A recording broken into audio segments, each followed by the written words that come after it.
everyone. So I'm Jessica from Eve Medical, and I just wanted to share with you tonight our journey of how we built Eve Medical from a real need that we had originally identified. Okay, so my journey starts at OCAD. I'm actually an industrial designer by training, and in my last year there, I was looking for a project that I could apply my design skills to. And that's when I had a conversation with a group of women, and the topic of cervical cancer came up. So who here, by show of hands, knows what a pap test is? Okay, all the women, all right.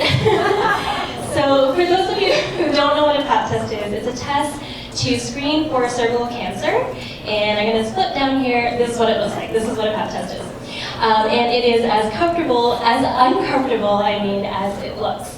And so my friends and I were talking about this test, and they all started cringing and talking about how this was so awkward and uncomfortable. And in fact, they had been avoiding this test for years.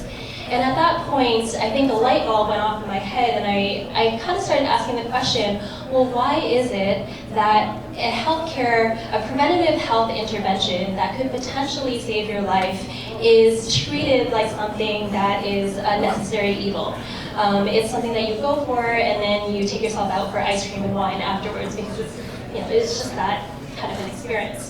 And so we started looking into this project a little bit further, started trying to identify potential solutions that we could design around it.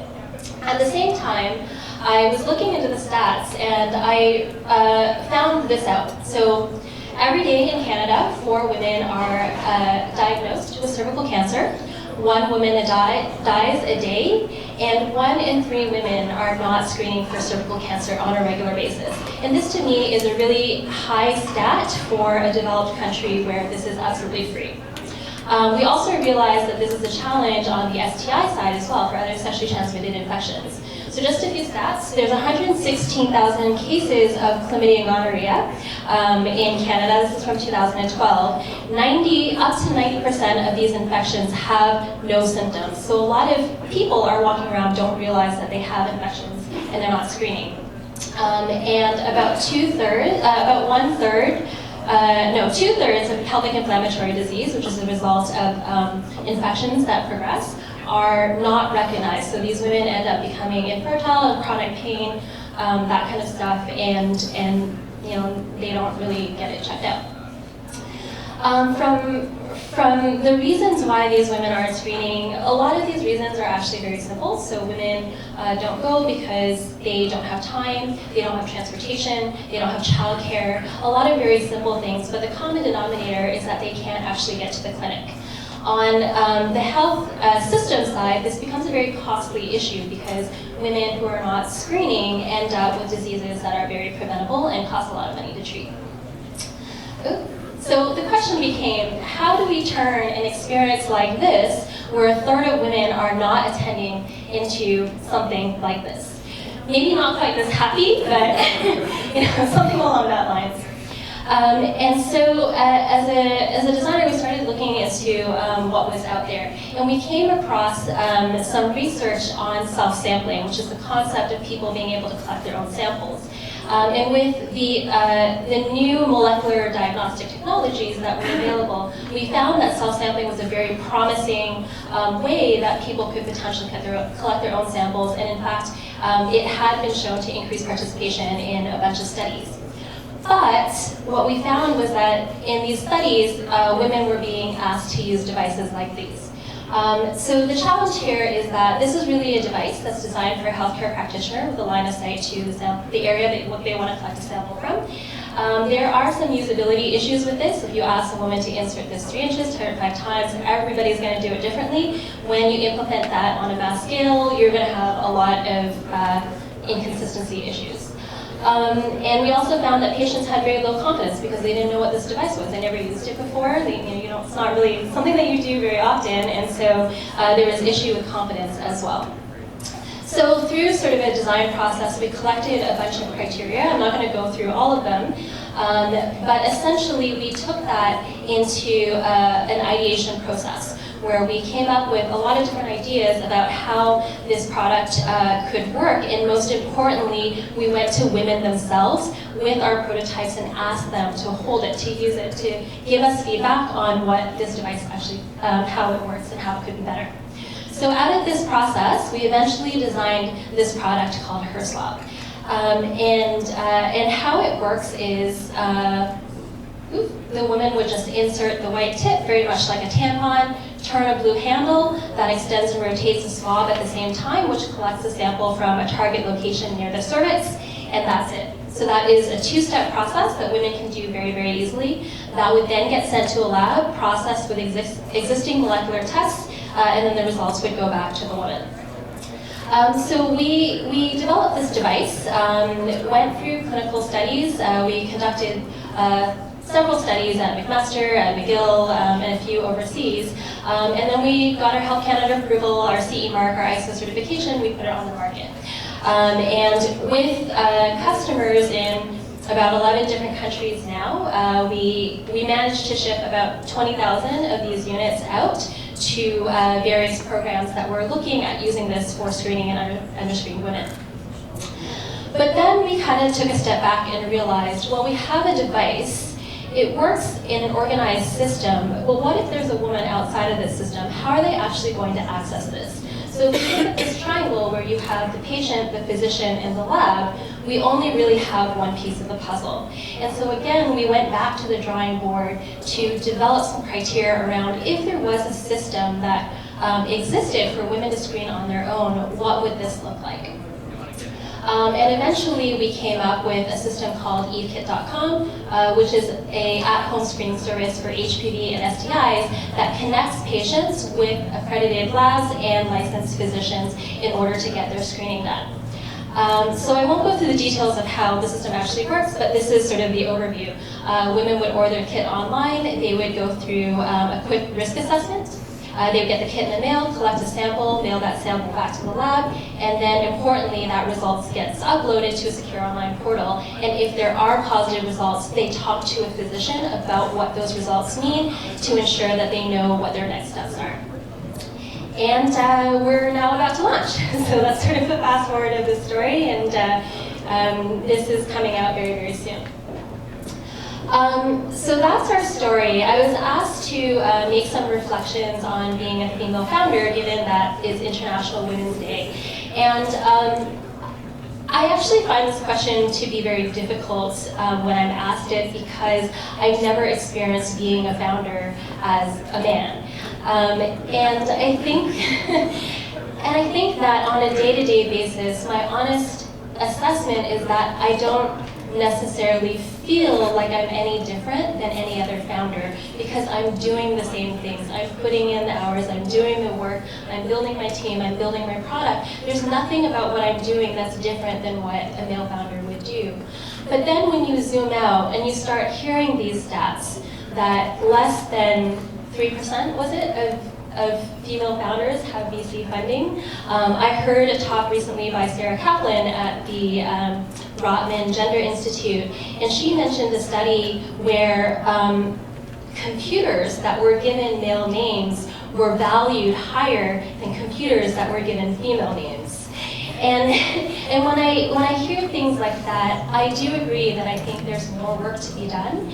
And for my part, I think that just being here as a female Asian founder and talking to you tips the scale just a little bit is my hope. And so my encouragement to other women who are thinking about entrepreneurship, especially entrepreneurship in healthcare, is that you don't have to be a doctor. I'm not a doctor, but I really care about what I'm doing and I'm very passionate about it.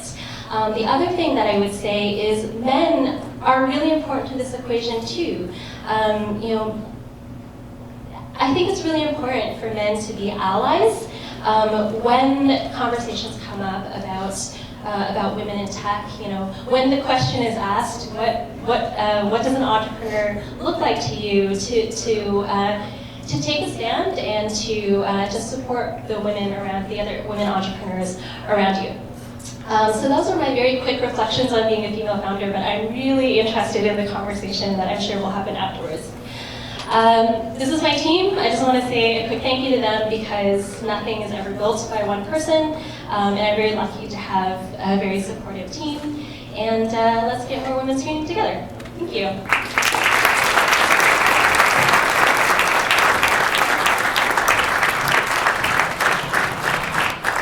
So we have a few minutes for questions. So if you have a question, you can just put up your hand.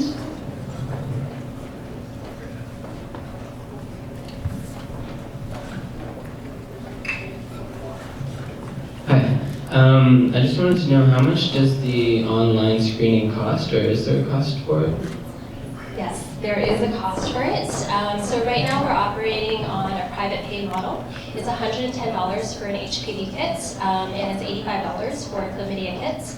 It is covered by a health spending account right now, and we have some initiatives that we're working on that would enable us to lower that cost with more volume and hopefully some partnerships with public health. Hey Jessica, Steve Wilson. We've actually met through Next 36, by the way. And so I wanted to ask you about your experience with that program. And do you think it was, like, what questions do you think you've been asked that I would not be asked if I were a founder? So the question is, how did I find the program? No, well, yeah, tell me about your experience with the program. And are there questions that you find yourself being asked or comments that you don't think would be done for a male founder? So the Next 36 was a really great program for us, and part of the reason why was because as a young founder who actually never really had a real job before starting this company, I had next to zero network within Toronto, within the investment circles, that kind of thing. And I think that the education was absolutely very valuable. I learned a lot by going through that, not just through the programming, but through other founders as well. But I also found the ability to talk to people that I wouldn't otherwise be able to have access to was incredibly valuable. There was a women's sort of networking event that happens every year at the Next 36, and I know that it's sort of there's a lot of people who sort of feel like that shouldn't exist because we're all equal, we should all be allowed to go to these events and have dinner with very smart women. But I found those events to actually be really great because it was a safe space to talk about the challenges that we had as female entrepreneurs and to ask for their experience in that way. And so I found that to be a very valuable experience.